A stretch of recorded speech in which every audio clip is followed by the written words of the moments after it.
এমনি কুক করে পিস করে দাও, ভিডিও করতেছো ভাই, সুন্দর করে পিস করে দাও।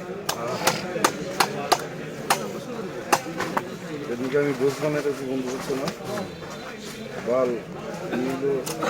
বড় একটা ইউটিউবার। মেয়ে না?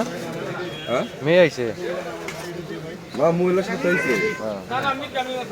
আমার ভিডিও করার আগে কইছে যে ভাই এত সুন্দর কাজটা করবো, আমি কিন্তু ই করবো এই ভিডিও